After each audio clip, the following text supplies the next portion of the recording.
மையம் ஊடக நேயர்களுக்கு வணக்கம். நீங்கள் இணைந்திருப்பது மையத்தின் இன்றைய முக்கிய செய்திகளுடன். முதலில் தலைப்புச் செய்திகள். ரத்மலான சைமாவை தடுப்பு காவலில் வைத்து விசாரணை செய்ய நீதிமன்றம் அனுமதி. மொனராகலையில் 15 அடி பள்ளத்தில் கவிழ்ந்த இலங்கை போக்குவரத்து சபை பேருந்து சாரதி காயம். ஜேவிபியின் சிரேஷ்ட அமைச்சர் ஒருவரின் உறவினர் அதிரடி கைது. வெளிச்சத்திற்கு வந்த பாதாள உலகத்தின் அரசியல் தொடர்புகள், மரண தண்டனை மீண்டும் நடைமுறை. மஹிந்தவுக்காக உயிரை கொடுப்பேன், நாமலின் மக்கள் சந்திப்பில் வெடித்த சர்ச்சை. ஈரானின் கொலை அச்சுறுத்தல், உணவு ட்ரக்கில் மறைந்திருந்து சிறிய விமானத்தில் அமெரிக்கா பறந்த ட்ரம்ப். மெஹசின் சிறைக்கு போதைப் பொருள் வழங்கிய சிறை காவலர் கைது. மொஸ்தபா காமினியின் உடல்நிலை, ஈரான் வெளியிட்ட அதிரடி அறிவிப்பு. சிறைச்சாலைகளில் ஏற்பட்ட மோதல், காரணங்கள் கண்டறிவு. தொடர்வன விரிவான செய்திகள்.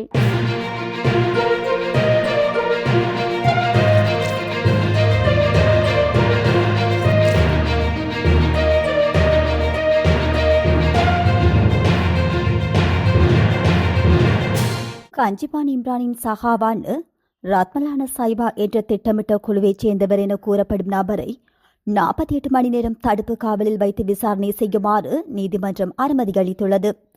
கண்டி நீதவான் நீதிமன்றம் இந்த அனுமதியை வழங்கியுள்ளது.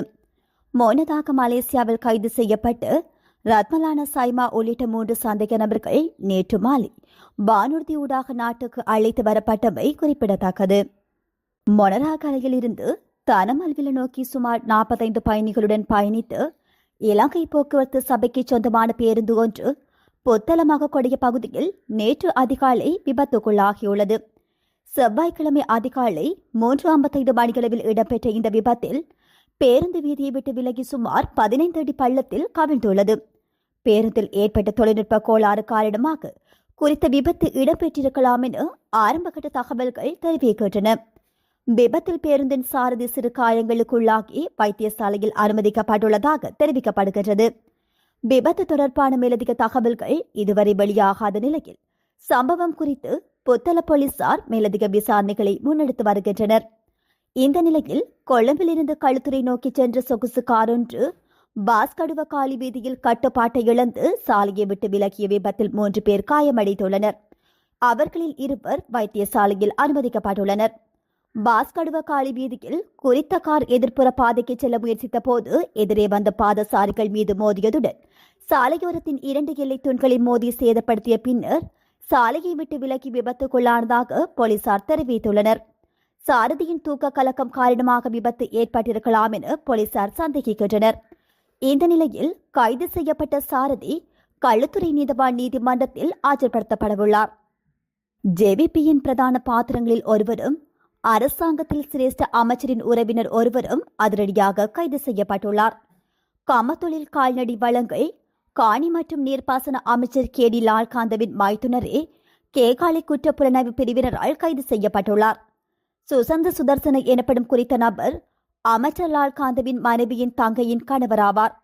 அரச வாகன ஏலத்தின் போது நபர் ஒருவரிடம் 10 மில்லியன் ரூபாவுக்கு மேல் மோசடி செய்ததாக அமைச்சர் லால்காந்தவின் மைத்தினருக்கு எதிராக சுரங்க ரஞ்சித் சமரவீர என்பவரால் செய்யப்பட்ட முறைப்பாட்டின் அடிப்படையில் இந்த நடவடிக்கை எடுக்கப்பட்டுள்ளது. நேற்று அளிக்கப்பட்ட முறைப்பாட்டிற்கு அமைவாக அனைத்து காரணிகளும் வெளிவந்த நிலையில் அவர் கைது செய்யப்பட்டமே தெரியவந்துள்ளது. சம்பவம் தொடர்பான மேலதிக விசாரணைகளை கேகாலை குற்றப்புலனாய்வு பிரிவினர் மேற்கொண்டு வருகின்றனர். கைது செய்யப்பட்ட அமைச்சரின் மைத்துனரை நேற்று நீதிமன்றத்தில் முன்னிலைப்படுத்த முடியாததால் நேற்றிரவு அவர் விளக்கமறியலில் வைக்கப்பட்டு இன்று கேகாலை நீதிமன்றத்தில் முன்னிலைப்படுத்தப்படுவார். அமைச்சர் லால்காந்த் தரப்பில் இருந்து எந்தவித அழுத்தங்களும் பிரயோகிக்கப்படவில்லை என தெரிய வந்துள்ளது. யாருக்கும் சட்டம் சமமாக இருக்க வேண்டும், அமைச்சர்களுக்கோ அல்லது அவர்களுடைய ஆட்களுக்கோ மட்டுமல்ல, சொந்தக்காரர்களுக்கும் அதுவே நிலைமை என குறிப்பிட்டுள்ளார். இலங்கையில் தற்பொழுது மரண தண்டனை மற்றும் போதைப்பொருள் கடத்தல் தொடர்பான விவாதங்கள் பேசுபொருளாகியுள்ளன. போதைப்பொருள் மற்றும் பாதாள உலக குழுக்களின் செயல்பாடுகளுக்கு அரசியல்வாதிகளின் அனுசரணை இல்லாமல் இவ்வளவு பெரிய வலையமைப்பு இயங்க முடியாது எனவும் குற்றம் சாட்டப்பட்டுள்ளது. மாக்காந்திர மதுஸ் போன்ற பாதாள உலக தலைவர்கள் அரசியல்வாதிகளுடன் கொண்டிருந்த தொடர்புகள் இதற்கான முக்கிய சான்றாக பார்க்கப்படுகின்றது. இலங்கையில் மரண தண்டனை சட்டம் புத்தகத்தில் இருந்தாலும் 1976 முதல் நடைமுறையில் செயல்படுத்தப்படாமல் காணப்படுகின்றது. போதைப்பொருள் குற்றங்களை குறைக்க மரண தண்டனையை மீண்டும் கொண்டுவர வேண்டும் என்ற கோரிக்கை ஒரு தரப்பினரால் முன்வைக்கப்படும். தற்போதைய ஜனாதிபதி அனுரகுமார திசாநாயக்கு இதற்கு ஆதரவாகவோ அல்லது நிறைவேற்றுவதாகவோ இதுவரையில் எந்தவித கருத்தும் தெரிவிக்கவில்லை. மரண தண்டனை எதிரான வாதங்களில் மனித உரிமை கவலைகள், நீதித்துறை தவறுகள் நிகழ்ந்தால் அதை திருத்த முடியாது என்ற அம்சம் மற்றும் சர்வதேச ஒப்பந்தங்கள் ஆகியவை முதன்மையாக உள்ளன. வெறும் மரண தண்டனை மட்டுமே தீர்வாக முடியாது. போதைப்பொருள் வலையமைப்பின் முக்கிய நபர்களை கண்டறிதல், போலீஸ் மற்றும் சிறைச்சாலைகளின் ஊழலை ஒழித்தல், விசாரணை மற்றும் நீதிமன்ற செயல்பாடுகளை விரைவுபடுத்துதல் போன்ற கட்டமைப்பு ரீதியான மாற்றங்களே அவசியமானவை என்பதும் குறிப்பிடத்தக்கது. நாடாளுமன்ற உறுப்பினர் நாமல் ராஜபக்ஷ கலந்து கொண்டு மக்கள் சந்திப்பு ஒன்றில் பங்கேற்ற நபர் ஒருவர் நாமல் ராஜபக்ஷவின் தந்தையை பற்றி மிகவும் உணர்ச்சி வசப்பட்டு கருத்து தெரிவித்துள்ளார்.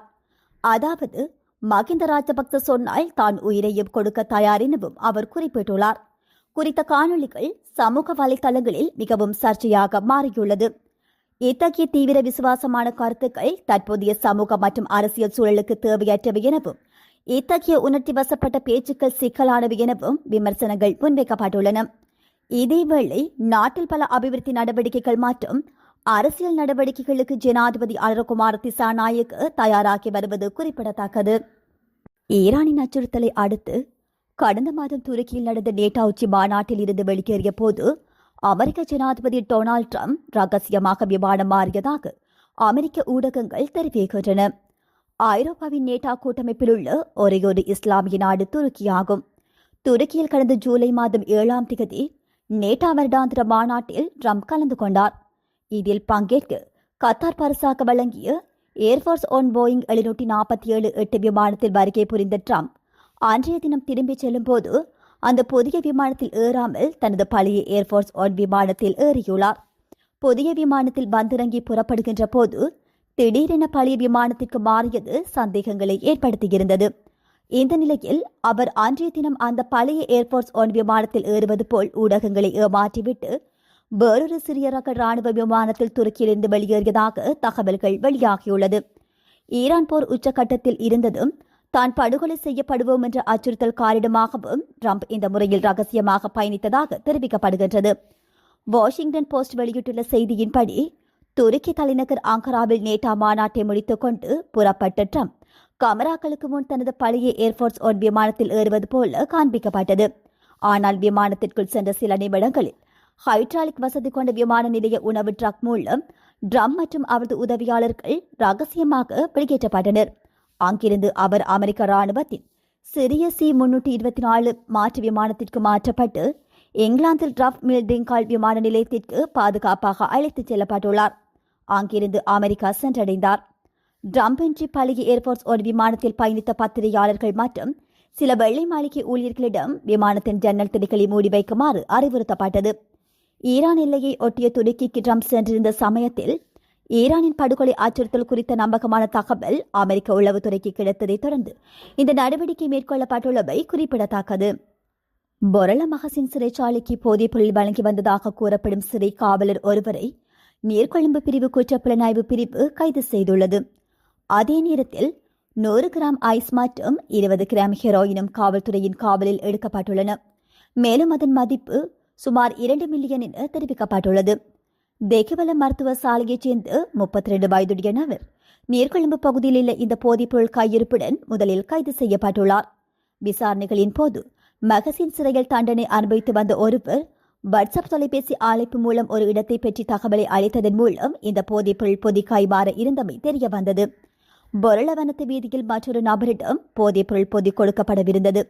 சந்தேக நபர் அளித்த தகவலின் அடிப்படையில் நீர்கொழும்பு பிரதேச குற்றப்புலனாய்வு பணியகத்தின் பொறுப்பதிகாரியின் தலைமையில் அந்த நபரை கைது செய்ய ஒரு திட்டம் தயாரிக்கப்பட்டது.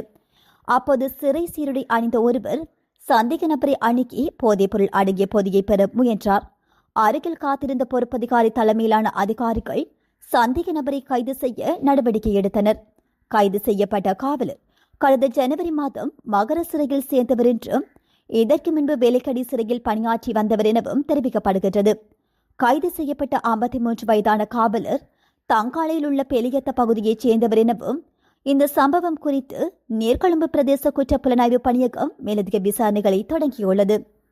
ஈரானின் உச்ச தலைவர் மொஜ்தபா கமரியின் உடல்நிலை குறித்து பரவி வருகின்ற வதந்திகளை ஈரான் முற்றாக மறுத்துள்ளது. அந்நாட்டு ஜனாதிபதி மசூத் பெசேக்கியான் இது குறித்து கருத்து வெளியிட்டுள்ளார். இந்த நிலையில் மொஜ்தபா காமனி முழுமையான மற்றும் ஆரோக்கியமான உடல் நலத்துடன் இருப்பதாக மசூத் பெசஸ்கியான் தெரிவித்துள்ளார். மொஜ்தபா காமனியுடன் நடைபெற்ற 7 முதல் 8 மணி நேர நீண்ட ஆலோசனை கூட்டத்திற்கு பிறகு அவர் இதனை தெரிவித்துள்ளார். மேலும் கருத்து தெரிவித்த அவர், தொடர்ந்தும் பல மணி நேரம் அமர்ந்து விரிவாக ஆலோசிக்க முடிகிற ஒருவருக்கு எந்தவித உடல்நல குறைபாடும் இருக்க முடியாது என கூறி இஸ்ரேலிய ஊடகங்களில் வெளியான வதந்திகளுக்கு முற்றுப்புள்ளி வைத்துள்ளார். ஈரான் மற்றும் அமெரிக்க இடையேயான போர் பதட்டம் நீடித்து வருகின்ற சூழலில் ஈரானின் முப்படைகளின் தலைமை தளபதிகள், புரட்சிகர காவல் படை மற்றும் தேசிய பாதுகாப்பு குழுவில் முக்கிய மூத்த தளபதிகள் புதிதாக நியமிக்கப்பட்டு பாதுகாப்புத்துறை முழுமையாக மறுசீரமைக்கப்பட்டுள்ளது. போரினால் ஏற்பட்ட சேதங்களுக்கு இரு நாடுகளும் பரஸ்பரம் இழப்பீடு கோரி வருகின்றன. அமெரிக்க தாக்குதல்களுக்கு இழப்பீடு வேண்டும் என்று ஈரான் கோரிய நிலையில் கடந்த கால பிராந்திய மோதல்களின் சேதங்களுக்கு ஈரானிடமிருந்து இழப்பு பெறப்படும் என வாஷிங்டன் தரப்பில் அழுத்தம் கொடுக்கப்பட்டிருந்தது. இந்த நிலையில் உள்நாட்டு பொருளாதாரம், பாதுகாப்பு நிலவரங்கள் மற்றும் அமெரிக்காவுடனான மோதலில் அடுத்த கட்ட ராணுவ உத்திகள் குறித்து உச்ச தலைவருடன் விரிவாக விவாதிக்கப்பட்டுள்ளதாக ஈரானின் ஜனாதிபதி அலுவலகம் தெரிவித்துள்ளமை குறிப்பிடத்தக்கது. சிறைச்சாலைகளில் சமீபத்தில் நடந்த மோதல்களுக்கு பல காரணங்கள் கண்டறியப்பட்டுள்ளதாகவும் விசாரணைகள் தொடர்ந்தும் அதே வேளையில் அதற்கான தீர்வுகள் மேற்கொள்ளப்பட்டு வருவதாகவும் அமைச்சர் நலிந்த ஜெயதீச தெரிவித்துள்ளார். நேற்றைய தினம் அமைச்சரவை முடிவுகளை அறிவிக்கும் ஊடக சந்திப்பில் அவர் இதனை தெரிவித்துள்ளார். இந்த சம்பவங்கள் குறித்து குற்றப்புலனாய்வு திணைக்களம் ஏற்கனவே விசாரணைகளை தொடங்கியுள்ளதாக அவர் உறுதிப்படுத்தியுள்ளார். நீர்கொழும்பு சிறைச்சாலை மோதல் குறித்து கைதிகள் மற்றும் அதிகாரிகள் உட்பட 1500க்கும் மேற்பட்ட நபர்களிடம் வாக்குமூலங்கள் பதிவு செய்யப்பட்டுள்ளதாக அமைச்சர் தெரிவித்தார். கலவரத்தின் போது நடந்த கொலைகள் தொடர்பாக 61 பேர் சந்தேக நபர்கள் பெயரிடப்பட்டுள்ளதாகவும் நேற்று தினம் ஒருவர் காவல்துறை காவலில் எடுக்கப்பட்டதாகவும் அவர் தெரிவித்துள்ளார். இந்த சம்பவம் தொடர்பான உண்மைகள் நீர்கொழும்பு நீதவான் நீதிமன்றத்தில் தெரிவிக்கப்பட்டுள்ளன. மகர சிறைச்சாலை சம்பவம் தொடர்பாக 925 நபர்களிடம் வாக்குமூலங்கள் பதிவு செய்யப்பட்டுள்ளன. அதேவேளையில் குறிப்பிட்ட சிறைச்சாலை மோதல் குறித்தும் விசாரணைகள் நடைபெற்று வருகின்றன. மோதல்களுடன் தொடர்புடைய நபர்கள் அடையாளம் காணப்பட்டு வருவதாக அமைச்சர் வலியுறுத்தியுள்ளார். மேலும் இந்த சம்பவங்களுக்கு இடையே தொடர்புகள் உள்ளதா என்பது குறித்தும் வெளித்தரப்பினரின் சாத்தியமான ஈடுபாடு குறித்தும் குற்றப்புலனாய்வுத்துறை விசாரித்து வருவதாகவும் அவர் குறிப்பிட்டுள்ளார். இத்துடன் மையத்தின் இன்றைய முக்கிய செய்திகள் நிறைவு பெறுகின்றன. நன்றி.